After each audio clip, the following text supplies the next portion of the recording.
Hello everyone, welcome to the channel commerce simple. तो आज का हमारा टॉपिक होने वाला है इन्वेस्टमेंट फ्लक्चुएशन रिजर्व। क्या होने वाला है? Investment investment fluctuation investment fluctuation reserve. ठीक है, सिंपल सा टॉपिक है, बट ये है कि हाँ थोड़ी चीजें ज्यादा हैं इसमें, तो बच्चे कंफ्यूज हो जाते हैं। ठीक है, शॉर्ट में इसको हम क्या करके मेंशन करेंगे? आईएफआर करके मेंशन करेंगे। ठीक है, क्या है हमारा टॉपिक? Investment fluctuation reserve. देखते हैं इसके बारे में। देखो क्या चीज कह रहा है, इन्वेस्टमेंट फ्लक्चुएशन रिजर्व क्या होता है? This reserve is credited out of firm's profit to meet all the fall in market value of investments. जैसे हमारी मार्केट में कहीं पे इन्वेस्टमेंट लगी होती है, ठीक है, तो उस इन्वेस्टमेंट में अगर कुछ कमी या बढ़ोतरी आई तो उसको कौन संभालता है? इन्वेस्टमेंट फ्लक्चुएशन रिजर्व संभालता है। उसके लिए क्या रखा होता है हमने? इन्वेस्टमेंट फ्लक्चुएशन रिजर्व में कुछ पैसा बचा के रखा होता है। ठीक है, at the time of change in profit sharing ratio. कब होगा ये? जब भी आपका प्रॉफिट शेयरिंग रेशियो चेंज होगा। अब इसको ट्रीट कैसे करते हैं? देखो, पहला वाला पॉइंट कह रहा है when book value and market value of investment is same.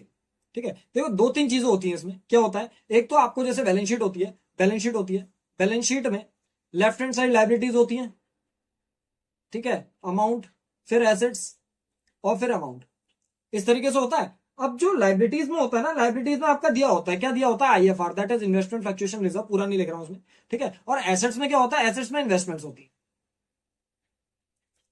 तो एसेट्स में इन्वेस्टमेंट है, आईएफआर इतने का है। तो अगर वो क्या कह रहा है, अगर आपका when book value and market value is same, आपका बुक वैल्यू, इसके अलावा क्या दिया होता है? नीचे से आपको एडजस्टमेंट में अलग से दिया होता है मार्केट वैल्यू ऑफ इन्वेस्टमेंट्स, इस तरीके से दिया होता है। अब इसमें क्या कहना चाह रहा है? वो ये कहना चाह रहा है, जैसे मान लो आपका आईएफआर कुछ अमाउंट का दिया होगा यहाँ पे, इन्वेस्टमेंट्स कुछ अमाउंट का दिया होगा यहाँ पे, और मार्केट वैल्यू दी होगी आपको इन्वेस्टमेंट्स की। तो उस टाइम पे आपका किस तरीके से जर्नल एंट्री होगी, ये चीज बताना चाह रहा है। तो क्या हुआ, आपका इन्वेस्टमेंट था, मान लो यहाँ पे एक एग्जाम्पल ले लेते हैं। ठीक है, इसमें एग्जाम्पल में इन्वेस्टमेंट मान लो 5 लाख के हैं, ठीक है, और मार्केट वैल्यू ऑफ इन्वेस्टमेंट भी कितने का है? 5 लाख का है। आपको ना तो प्रॉफिट हुआ और ना ही लॉस हुआ। आपके इन्वेस्टमेंट फ्लक्चुएशन रिजर्व मान लो तुमने 40,000 के रखे थे, कि अगर इन्वेस्टमेंट में हमारी 40,000 रुपए तक की कमी या तेजी आई तो उसको कौन इन्वेस्टमेंट फ्लक्चुएशन रिजर्व देख लेगा। तो इसके लिए क्या करते हैं, अब इन्वेस्टमेंट में आपका कितना रुपया है? 5 लाख रुपया है, और आपका मार्केट वैल्यू ऑफ इन्वेस्टमेंट भी सेम ही है, 5 लाख रुपए की है। ना आपको फायदा हो रहा है ना नुकसान हो रहा है। ठीक है, तो उस टाइम पे क्या होगा? When book value of investment is when book value and market value of investment is same, जब बुक वैल्यू और मार्केट वैल्यू सेम हो। अच्छा, यही वाला केस किस में लग जाएगा? अगर आपको कोई इंफॉर्मेशन नहीं दी गई, कोई इंफॉर्मेशन ही नहीं दी गई है, तो उस टाइम पे क्या मान लोगे कि आपका मार्केट वैल्यू भी सेम ही है। तो उस टाइम पे आपकी क्या जर्नल एंट्री होगी, ये देख लेते हैं। देखो, investment fluctuation reserve account debit to partners capital accounts, इस तरीके से जर्नल एंट्री बना दोगे, investment fluctuation reserve account debit to partners capital accounts. अब उस टाइम पे क्या होगा, आपका सेम अमाउंट जो भी इन्वेस्टमेंट फ्लक्चुएशन रिजर्व का होगा। देखो, हमने कुछ पैसा संभाल के रखा, हमने क्या करा, कुछ पैसा संभाल के रख रखा है। अब वो पैसा जो हमने संभाल के रख रखा है, अगर उसका कोई भी यूज हो ही नहीं रहा, इन्वेस्टमेंट फ्लक्चुएशन रिजर्व काय के लिए रखा था? इसलिए रखा था कि इन्वेस्टमेंट्स में अगर आपकी कमी या तेजी आई तो उसको कौन संभाल लेगा? हमारा इन्वेस्टमेंट फ्लक्चुएशन रिजर्व संभाल लेगा। अब उस पैसे की हमें जरूरत ही नहीं पड़ रही है, तो वो क्या करेंगे, हम नॉर्मली वो पैसा क्या करेंगे, अपना एज अ प्रॉफिट्स के तौर पर पार्टनर्स में बांट देंगे। क्या एंट्री हो जाएगी? IFR account debit to partners capital account. ठीक है, अच्छा, इस तरीके से तो याद रह गया। दूसरा चीज रट्टा मार लेना, क्या? आईएफआर हमेशा डेबिट में आएगा। IFR always in debit. IFR हमेशा क्या होता है? डेबिट में होता है। ये चीज भी याद रख लेना। ठीक है, देखो अब ये वाला केस हो गया हमारा कि अगर आपका कोई भी चेंज नहीं आया तो investment fluctuation reserve account debit to partners capital account करके सारा का सारा इन्वेस्टमेंट फ्लक्चुएशन रिजर्व का अमाउंट पार्टनर्स में बांट दोगे। अब इसमें दूसरा देखो क्या कह रहा है, कह रहा है when market value of investment is less than the book value. जब मार्केट वैल्यू ऑफ इन्वेस्टमेंट क्या हो गई? कम हो गई बुक वैल्यू से। जैसे कि मार्केट वैल्यू ऑफ इन्वेस्टमेंट जो थी हमारी, कितने की थी? पहले इन्वेस्टमेंट्स की वैल्यू कितने की थी? उस वाले में देखो, इन्वेस्टमेंट्स की वैल्यू कितने की है? 5 लाख की है, और मार्केट वैल्यू ऑफ इन्वेस्टमेंट जो हो गई मान लो 4,88,000 की हो गई, कम हो गई। ठीक है, तो उस टाइम पे क्या करोगे? जब ऐसा होगा तो उस टाइम पे क्या करोगे? देखो क्या बता रहा है, कह रहा है in such a case the accounting treatment depends on the quantum of decrease. अब इस टाइम पे क्या होता है, 2-3 केसेस लग जाते हैं तुम्हारे। क्या लगते हैं? ये चीज देख लो, क्या चीज लगती है। कह रहा है fall in the value is less than the investment fluctuation reserve. आपने इन्वेस्टमेंट फ्लक्चुएशन रिजर्व में कमी आई है, ठीक है, बट वो जो इन्वेस्टमेंट फ्लक्चुएशन रिजर्व था ना, उससे कम की कमी आई है। मतलब क्या सीन है, वो ये कह रहा है कि इन्वेस्टमेंट फ्लक्चुएशन रिजर्व आपने मान लो 40,000 का संभाल के रखा था, ठीक है, इन्वेस्टमेंट फ्लक्चुएशन रिजर्व आपने क्या करा था, 40,000 का संभाल के रखा था, और उस टाइम पे 40,000 का इन्वेस्टमेंट फ्लक्चुएशन रिजर्व रखा है, इन्वेस्टमेंट्स आपकी दी गई हैं, ये सब बैलेंस शीट वाली हैं, ठीक है, इन्वेस्टमेंट्स आपकी दी गई हैं 5 लाख की, और उस टाइम पे जो आपका इन्वेस्टमेंट फ्लक्चुएशन रिजर्व के टाइम पे ये दोनों चीजें तो सब बैलेंस शीट में आ जाएगा। इसके बाद हमें एडजस्टमेंट में क्या दे रखा है, इन्वेस्टमेंट दे रखी है। क्या कह रहा है, उसमें थोड़ा सा चेंज आया, कितने का चेंज आया, 4,88,000 उसकी वैल्यू रह गई, चेंज कितने का आ रहा है, 12,000 का आ रहा है। तो ये क्या कह रहा है यहाँ पे, ये बताना चाह रहा है कि आपका फॉल हुआ, बट वो किसका, इन्वेस्टमेंट फ्लक्चुएशन रिजर्व से कम का फॉल हुआ। तो इसमें क्या हुआ, देखो कमी आई है, 5 लाख से 4,88,000 की रह गई, लेकिन वो 40,000 से कम की कमी आई है, मतलब इसको इन्वेस्टमेंट फ्लक्चुएशन रिजर्व कम संभाल सकता है। तो क्या कर दोगे, देखो investment fluctuation reserve account debit, ठीक है, इसमें कितना 40,000, ठीक है, इसके बाद टू इन्वेस्टमेंट्स, मतलब क्या है कि इन्वेस्टमेंट्स को जरूरत कितने की पड़ रही है। यहां से ना क्या करते हैं, आईएफआर तो हमेशा डेबिट में आएगा यार, उसमें ये देखना कि कितनी जरूरत किसको पड़ रही है। तो इसको देखो, इन्वेस्टमेंट्स को कितने की जरूरत पड़ी, इसमें इस वाले में इन्वेस्टमेंट्स को कितने की जरूरत पड़ेगी मार्केट वैल्यू में लाने की, इसको जरूरत पड़ेगी 12,000 की। तो टू इन्वेस्टमेंट्स करके कितना आ जाएंगे, 12,000 आ जाएंगे, और बाकी कहां चली जाएगा, पार्टनर्स कैपिटल अकाउंट में चली जाएगा। कितना चली जाएगा, 40,000 में से 12,000 हटा लो, कितना रह जाएगा, कितना रह जाएगा, 28,000 रुपए। तो 28,000 कहां आ जाएगा आपका, टू पार्टनर्स कैपिटल अकाउंट में चले जाएगा। समझ में आया ये वाला पॉइंट। हमने क्या करा, आईएफआर मान लो हमारे पास 40,000 का था, इन्वेस्टमेंट्स हमारे पास 5 लाख की थी, आपका एडजस्टमेंट जो आपका इन्वेस्टमेंट्स की मार्केट वैल्यू दी थी, मतलब ये जो है मार्केट वैल्यू है, मार्केट वैल्यू जो दी है वो 4,88,000 की दी है। तो कमी तो आई है, लेकिन उतनी कमी आई है जितना कि हमारा इन्वेस्टमेंट फ्लक्चुएशन रिजर्व कंट्रोल कर सकता है। तो उस टाइम पे क्या करोगे, इन्वेस्टमेंट फ्लक्चुएशन रिजर्व तो मैंने कहा गारंटी ले लो कि वो डेबिट में आना है, तो investment fluctuation reserve account debit, to में इन्वेस्टमेंट्स की, इन्वेस्टमेंट्स को कितने की जरूरत पड़ेगी, 12,000 की जरूरत पड़ेगी, बाकी जो बचेगा वो पार्टनर्स कैपिटल अकाउंट में, ठीक है, ये वाला हो गया। अब क्या हुआ, fall in the value is equal to investment fluctuation reserve, जो भी कमी आई वो बराबर है, किसके बराबर है, इन्वेस्टमेंट फ्लक्चुएशन रिजर्व के बराबर। कमी आई और वो किसके बराबर है, इन्वेस्टमेंट फ्लक्चुएशन रिजर्व के बराबर है। तो उस टाइम पे क्या करोगे, देखो जो कमी आई अगर वो इन्वेस्टमेंट फ्लक्चुएशन रिजर्व के बराबर है, इस टाइम पे भी एक एग्जांपल ले लो, यही वाला लेके चलते हैं। क्या है, आपको इन्वेस्टमेंट्स दे रखी है, इन्वेस्टमेंट्स दे रखी है, ठीक है, इन्वेस्टमेंट्स फ्लक्चुएशन रिजर्व दे रखा है, सॉरी, क्योंकि लेफ्ट हैंड साइड तुम्हें ध्यान में रहेगा ना कि उधर बैलेंस शीट ही होती है। क्या दे रखा है, इन्वेस्टमेंट फ्लक्चुएशन रिजर्व दे रखा है तुम्हें, कितने का, वही 40,000 का, और इधर क्या हमें इन्वेस्टमेंट्स दे रखी है, इन्वेस्टमेंट्स दे रखी है 5 लाख की, यही तो कह रहा है। और वो क्या है, fall in the value is equal to investment fluctuation reserve, मतलब जो मार्केट वैल्यू ऑफ इन्वेस्टमेंट्स दे रखी है वो कितने की दे रखी है, वो दे रखी है 4,60,000। मतलब देखो इसमें क्या हुआ, कमी आई है, इन्वेस्टमेंट्स में क्या हुआ है, कमी आई है, 5 लाख का था और अब वो 4,60,000 का रह गया। मतलब कि इन्वेस्टमेंट फ्लक्चुएशन रिजर्व जितने का है, ठीक है, फॉल जो हुआ ना, फॉल कितने का हुआ इसमें, देखो 5 लाख माइनस 4,60,000, फॉल कितने का हुआ, 40,000 का ही तो कमी आई है। तो जो ये कमी आई है वो बराबर है किसके, इन्वेस्टमेंट फ्लक्चुएशन रिजर्व के। तो कमी अगर इन्वेस्टमेंट फ्लक्चुएशन रिजर्व के बराबर होगी, हमने कसम खाई है क्या, इन्वेस्टमेंट फ्लक्चुएशन रिजर्व हमेशा डेबिट पर रहेगा, ठीक है। तो इसमें कितना, इन्वेस्टमेंट फ्लक्चुएशन रिजर्व 40,000 का था, और टू इन्वेस्टमेंट्स, मतलब कि इन्वेस्टमेंट्स को जरूरत जो होगी वो कितने की होगी, 40,000 की जरूरत है। तो इस टाइम पे ये वाली एंट्री बन जाएगी, ठीक है। अब अगला केस लेके चलते हैं, क्या केस लेके चलते हैं, देखो क्या कह रहा है, इस वाले में कह रहा है कि आपका fall in the value is more than the investment fluctuation reserve. क्या हुआ, कमी जो आई, फॉल इन द वैल्यू, कमी जो आई वो ज्यादा है इन्वेस्टमेंट फ्लक्चुएशन रिजर्व से। मतलब कि जैसे मान लो इसमें भी सेम केस ले लो, क्या कि आपको आईएफआर दे रखा है, कितने का दे रखा है, 40,000 का दे रखा है, और इसके बाद यहाँ पे आपको क्या दे रखा है, इन्वेस्टमेंट्स दे रखी है, इन्वेस्टमेंट्स आपको 5 लाख की दे रखी है, और साथ में आपके पास क्या है, साथ में आपके पास मार्केट वैल्यू ऑफ इन्वेस्टमेंट्स है, मार्केट वैल्यू ऑफ इन्वेस्टमेंट्स है, कितने की है मार्केट वैल्यू, मार्केट वैल्यू देखो क्या कह रहा है, फॉल जो हुआ, fall in the value is more than investment fluctuation reserve, जो कमी आई वो इन्वेस्टमेंट फ्लक्चुएशन रिजर्व से भी ज्यादा की आगे। पैसे कितने संभाल के रखे थे, 40,000, फॉल ज्यादा का हो गया, मतलब कितने का हो गया, इसको मान लो 4,40,000 का मान लो।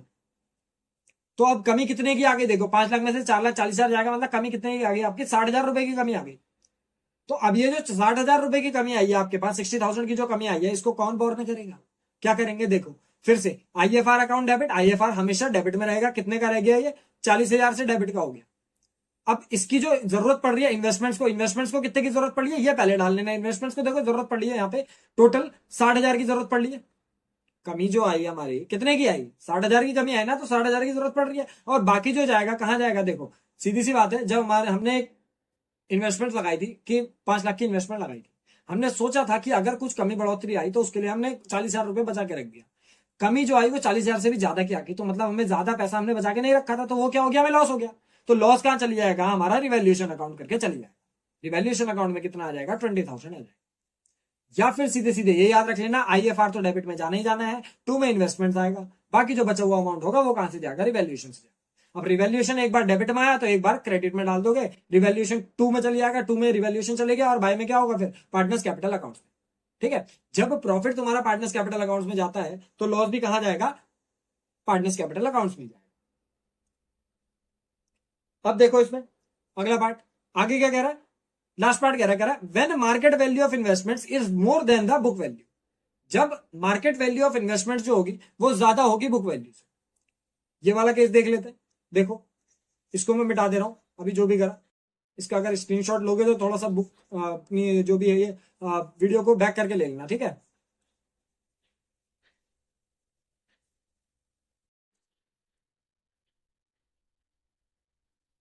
स्क्रीनशॉट में बता रहा हूं, थोड़ा सा पीछे करके ले लेना अगर लोगे तो, बाकी मैंने चीजें सारी समझाई दी हैं। ठीक है, देखो लास्ट केस चल रहा है, क्या कह रहा है ये चीज समझो। लास्ट केस क्या कह रहा है देखो, when market value of investments is more than the book value, जब मार्केट वैल्यू ऑफ इन्वेस्टमेंट जो है वो ज्यादा है बुक वैल्यू से, मतलब क्या कि आपने कुछ चीजें संभाल के रख रखी थी। क्या चीजें संभाल के रख रखी थी, वो ये कह रहा है कि आपने मार्केट वैल्यू ऑफ इन्वेस्टमेंट्स लिख रखा है, मतलब कि आपके पास आईएफआर है कितने का, वही वाला केस लेके चल रहे हैं कि 40,000 का है मान लो। अब उस पर क्या लगा आपको, इन्वेस्टमेंट्स दी थी, इन्वेस्टमेंट्स कितने की दी थी, मान लो 5 लाख की दी थी। ठीक है, अब इस पे क्या हुआ, मार्केट वैल्यू ऑफ इन्वेस्टमेंट जो थी वो ज्यादा थी, मतलब जो मार्केट वैल्यू है वो है 5,06,000 की। कितने की है, 5,06,000 की है। मतलब आपको मार्केट वैल्यू ऑफ इन्वेस्टमेंट्स ना, जो इन्वेस्टमेंट्स की मार्केट वैल्यू है, ठीक है, वो इन्वेस्टमेंट से भी ज्यादा की है। तो उस टाइम पे क्या करोगे, देखो नॉर्मल चल जाएगा क्या कि आपका इन्वेस्टमेंट फ्लक्चुएशन रिजर्व, ये तो हमने क्या रखा है डेबिट में आता है। ठीक है, अब इसमें देखो इन्वेस्टमेंट फ्लक्चुएशन रिजर्व की किसी को जरूरत ही नहीं पड़ी, तो जरूरत नहीं पड़ी तो बाकी कहां चली जाएगा, ये सारा का सारा पार्टनर्स कैपिटल अकाउंट में बढ़ जाएगा। कितने का था investment fluctuation reserve, investment fluctuation reserve था आपका 40,000 का था, और पार्टनर्स के पास ही चली जाएगा 40,000। ठीक है, अब इसके बाद क्या हुआ, इन्वेस्टमेंट्स में जो बढ़ोतरी आई थी, क्या हुआ था, इन्वेस्टमेंट में बढ़ोतरी आई थी, कितने की बढ़ोतरी आई, देखो 6,000 रुपए की आई है। 5 लाख का था, 5,06,000 का हो गया, तो investments account debit to revaluation, फायदा हुआ ना। तो इन्वेस्टमेंट्स में फायदा जो हो गया वो टू रिवैल्यूएशन में चले गया, investments account debit to revaluation करके। क्या करा ये हमने ये करा, पिछले वाले में क्या हो रहा था हमें, पिछले वाले में हमें लॉस हो रहा था। ठीक है, लॉस हो रहा था, तो लॉस किसने झेला था, रिवैल्यूएशन ने। रिवैल्यूएशन कहां आया था, डेबिट में आया था, तो इसमें रिवैल्यूएशन कहां हो जाएगा, अगर फायदा होगा तो इसमें रिवैल्यूएशन कहां आ जाएगा, इसमें टू में आ जाएगा रिवैल्यूएशन। ठीक है, बस, और ये रिवैल्यूएशन अगर एक बार टू में आया तो एक बार डेबिट में चली जाएगा, तो revaluation account debit to partners capital account चले जाएगा। कौन से रेशियो में, ओल्ड रेशियो। ठीक है, तो ये आपके इन्वेस्टमेंट फ्लक्चुएशन रिजर्व के सारे पॉइंट्स थे। इससे रिलेटेड एक क्वेश्चन बना लेते हैं, उसमें और सिंपल हो जाएगा आपके लिए। ठीक है, बाकी अगर डाउट फिर भी रहेंगे तो पूछ लेना एक बार कमेंट सेक्शन। ठीक है, देखो क्या कह रहा है A and be sharing profits and losses in the ratio of 3:2। दो पार्टनर हैं ए और बी जो कि शेयर कर रहे हैं 3:2। डिसाइड टू एडमिट सी, किसको एडमिट करा, सी को एडमिट करा, for 1/3 share. On this date their balance sheet disclose the following items. अब उस तारीख पे हमारे पास कुछ आइटम्स थे, क्या क्या था, इन्वेस्टमेंट फ्लक्चुएशन रिजर्व है, कितने का है, 40,000 का है, 40,000 का है। और आपके पास इन्वेस्टमेंट्स मतलब एट कॉस्ट जो कि बुक वैल्यू, मतलब ये जो दोनों चीजें हैं ये दोनों बैलेंस शीट वाली हैं। कितने की दे रखी है, 3 लाख की दे रखी है इन्वेस्टमेंट्स। अब इन्वेस्टमेंट्स पे क्या हुआ, मार्केट वैल्यू हो गई 2,90,000। ठीक है, क्या हुआ, कमी आई है, देखो इससे रिलेटेड क्या करनी है, हमें जर्नल एंट्री करनी है। हम क्या करेंगे, जर्नल एंट्री का फॉर्मेट बनाएंगे, जर्नल एंट्रीज। फॉर्मेट हमारा रहेगा डेट, पर्टिकुलर LF डेबिट और क्रेडिट। इस फॉर्मेट में करेंगे हम, डेट, पर्टिकुलर, फिर LF डेबिट और क्रेडिट। ठीक है,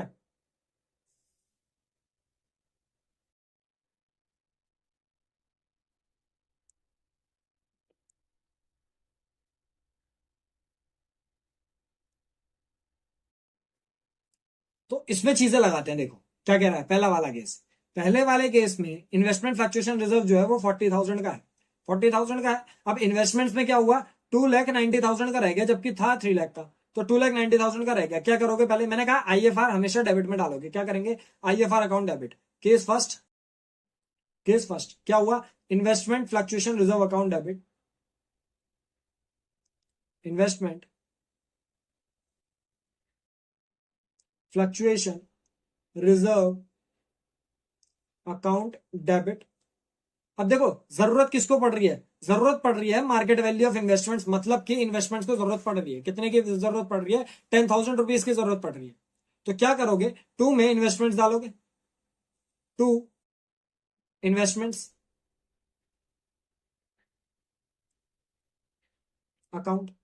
कितने का था investment fluctuation reserve, investment fluctuation reserve था 40,000 का, इन्वेस्टमेंट फ्लक्चुएशन रिजर्व था 40,000 का। ठीक है, अब जो ये हमारा इन्वेस्टमेंट फ्लक्चुएशन रिजर्व था, इसमें से इन्वेस्टमेंट्स को कितने की जरूरत है, देखो 3 लाख की थी, ये हमने यहाँ पे क्या देखा 3 लाख का था, और इन्वेस्टमेंट्स कितने की रह गई है, 2,90,000 की रह गई है पहले वाले केस में। तो अगर वो 2,90,000 की रह गई है, मतलब इसको कितने की जरूरत पड़ेगी, और 10,000 रुपए की जरूरत पड़ेगी। तो क्या करोगे, यहाँ पे टू इन्वेस्टमेंट्स करके 10,000 रुपए डाल दोगे, 10,000 रुपए डाल दिए, बाकी कहाँ चली जाएगा, बाकी पार्टनर्स कैपिटल अकाउंट में चली जाएगा।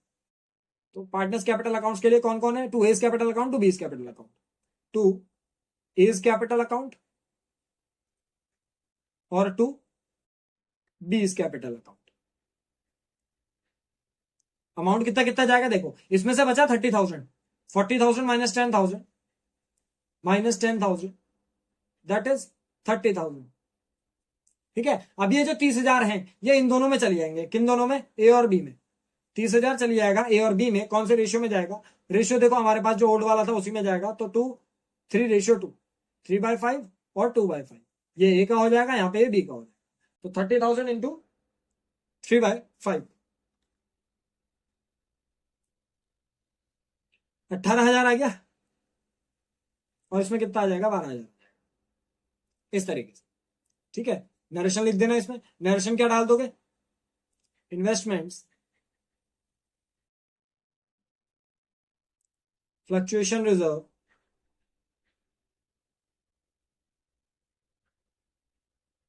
ठीक है, इन्वेस्टमेंट फ्लक्चुएशन रिजर्व का क्या करा आपने, देखो इन्वेस्टमेंट फ्लक्चुएशन रिजर्व को नॉर्मल यहीं से लिख के डाल देना। क्या डाल दोगे, इन्वेस्टमेंट फ्लक्चुएशन रिजर्व को आपने क्या करा, कौन से वाले से लिया था, ये केस समझ लो कौन सा वाला है, केस में कमी आई है बट इस वाले की आई है, तो उस टाइम पे क्या कर दोगे, investment fluctuation reserve transfer to partners capital account. ठीक है, इस तरीके से पहला वाला केस यहीं पे खत्म हो जाए, समझ में आया। दूसरा वाला केस लगाते हैं इसे, क्या कह रहा है दूसरा केस, कह रहा है मार्केट वैल्यू ऑफ इन्वेस्टमेंट जो हुई वो 2,45,000 की होगी। तो IFR तो मैंने कहा डेबिट में ही आना है, लगाओ केस टू, केस टू। ठीक है, IFR investment fluctuation reserve account debit, to में जरूरत किसको पड़ी, टू में इन्वेस्टमेंट्स को जरूरत पड़ी। ठीक है, इन्वेस्टमेंट फ्लक्चुएशन रिजर्व जो था हमारे पास कितने का था, 40,000 का था। अब उसके बाद इन्वेस्टमेंट्स को कितने की जरूरत पड़ी, देखो इस बार कितने का था, पहला वाला हटा दे रहा हूं मैं ये, ठीक है ये हटा दिया मैं। तो इन्वेस्टमेंट्स को कितने की जरूरत पड़ी है, हमारे पास जो इन्वेस्टमेंट फ्लक्चुएशन रिजर्व था वो था 40,000 का, और जो कमी आई कितने की आई, देखो 3 लाख का हमारे पास इन्वेस्टमेंट थी, और अब वो रह के कितने की हो गई है, 2,45,000 की हो गई है। तो कमी कितने की आई, 55,000 की आई। तो 55,000 की इसको कमी पड़ रही है, कितनी, 55,000। अब जो ये 55,000 है इसका बाकी अमाउंट कहां जाएगा, रिवैल्यूएशन अकाउंट में जाएगा, रिवैल्यूएशन अकाउंट में। तो रिवैल्यूएशन अकाउंट में कितना जाएगा, 15,000 चली जाएगा। कैसे आया ये इन दोनों को बस क्या, मैंने IFR account debit to investments करा और इन्वेस्टमेंट्स के बाद ही जितना अमाउंट बच रहा है वो मैंने रिवैल्यूएशन में डाला। ठीक है, क्या करोगे, इन्वेस्टमेंट फ्लक्चुएशन रिजर्व, नरेशन में लिखेंगे ना, investment fluctuation reserve transfer to investments account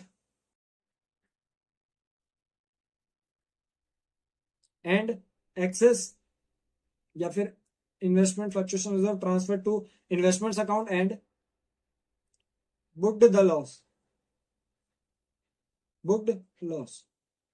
हमने बुक कर लिया जितने का भी था।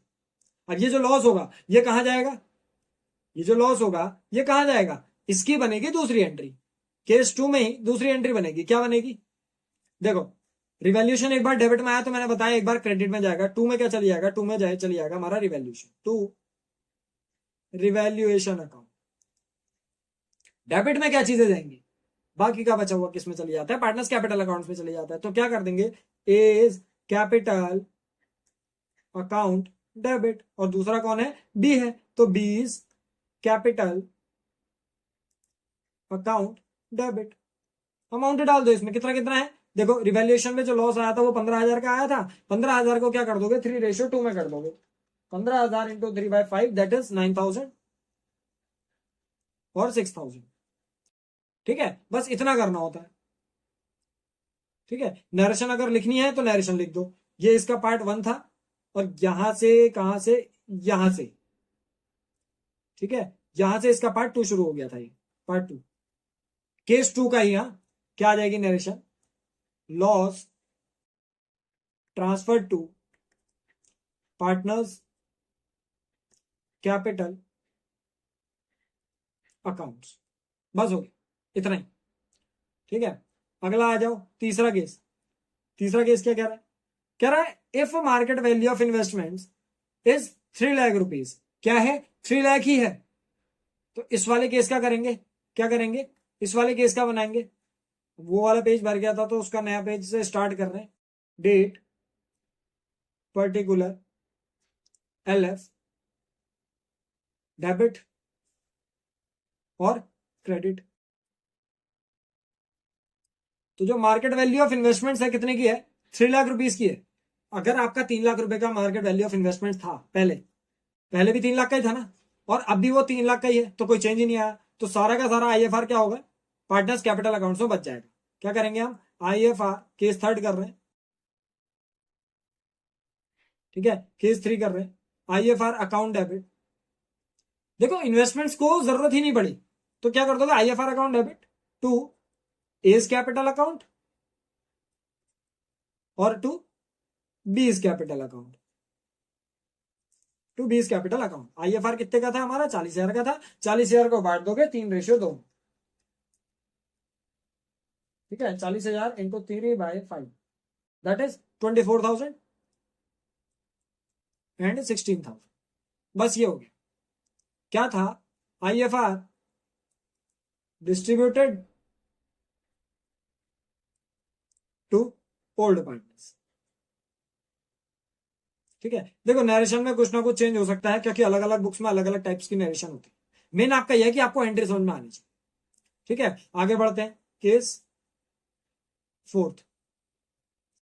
ठीक है, देखो क्या कह रहा है, कह रहा है चौथे केस में क्या कह रहा है, if market value of investments is 3,25,000, इसमें क्या हुआ, फायदा हो गया हमें, तो क्या कर दोगे, इस वाले केस में मैंने बताया था क्या करोगे, IFR तो पहले डेबिट में ही आएगा, IFR अकाउंट डेबिट टू किस में जाएगा, तुम्हें फायदा हुआ, तो इन्वेस्टमेंट्स को तो जरूरत नहीं पड़ रही है, तो क्या करोगे, IFR account debit to A's capital account और टू बीज कैपिटल अकाउंट। मतलब जो भी आपका जितना भी आपका प्रॉफिट वगैरह था वो सारा का सारा बुक हो गया। तो IFR कितना, 40,000, और 40,000 का एज कैपिटल अकाउंट और बीस कैपिटल अकाउंट में कितना कितना चली जाएगा, 40,000 का हम अमाउंट डाल देंगे, कितना कितना डालेंगे, 24,000 और 16,000, क्योंकि और किसी की जरूरत ही नहीं पड़ी। ठीक है, तो क्या कर दोगे, IFR डिस्ट्रीब्यूटेड, बट देखो उसमें 3 लाख कितने का, 25,000 का हो गया था, 3,25,000 का हो गया था ना। तो इसका ये वाला पहला पार्ट था, इसका ये वाला दूसरा पार्ट कर रहे हैं। तो जो फायदा हुआ वो कहां जाएगा, वो जाएगा रिवैल्यूएशन अकाउंट में। तो उस टाइम पे क्या आ जाती है एंट्री, आईएफआर अकाउंट डेबिट, वो sorry investments account debit, investments account debit to investments account debit, to में क्या जाएगा, टू में जाएगा revaluation.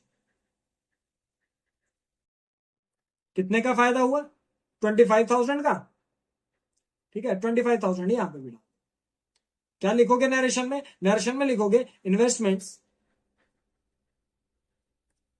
Investments brought up to the market value. Investments को आप कहां तक लिया है, मार्केट वैल्यू तक, ठीक है। अब इसी का एक केस और, रिवैल्यूएशन अगर टू में गया तो एक बार डेबिट में भी आएगा, रिवैल्यूएशन अगर टू में गया तो एक बार डेबिट में भी तो आएगा। तो क्या करोगे रिवैल्यूएशन को डेबिट में डालने के लिए, क्या आएगी एंट्री, देखो जितने का भी आपका फायदा हो वो यहां पे बुक हो जाएगा। रिवैल्यूएशन में कितना है, डालेंगे entry revaluation account debit, revaluation account debit, ठीक है। टू में पार्टनर्स आ जाएंगे आपके, टू एज कैपिटल अकाउंट और to B's capital account. Amount कितना कितना आ जाएगा, अमाउंट देखो 25,000 था, 25,000 को बांट दोगे 3:2 में, दैट इज 15,000 और 10,000, ठीक है। क्या लिख दोगे, profit transfer to partners capital account, partners capital account, बस इतना ही था, ठीक है। तो investment fluctuation reserve, I hope so कि ये वाला टॉपिक अब क्लियर हो गया होगा, ठीक है। बाकी जो भी आपके डाउट्स वगैरह हैं उनको कमेंट सेक्शन में कमेंट करना, ठीक है। और क्लास 11th की जो क्लासेस रहती हैं, जो आपकी क्लास 11th की क्लासेस रहती हैं वो आपको डेली 2 PM पर उसकी वीडियो मिल जाती है, और क्लास 12th की आपकी 3 PM पर वीडियो आ जाती है, ठीक है। और जो भी आपके नेक्स्ट क्वेश्चन है उसके लिए मिलेंगे नेक्स्ट वीडियो में। तो चैनल को लाइक और सब्सक्राइब कर देना, जिससे आपको इसी तरीके की वीडियोस और मिलती है।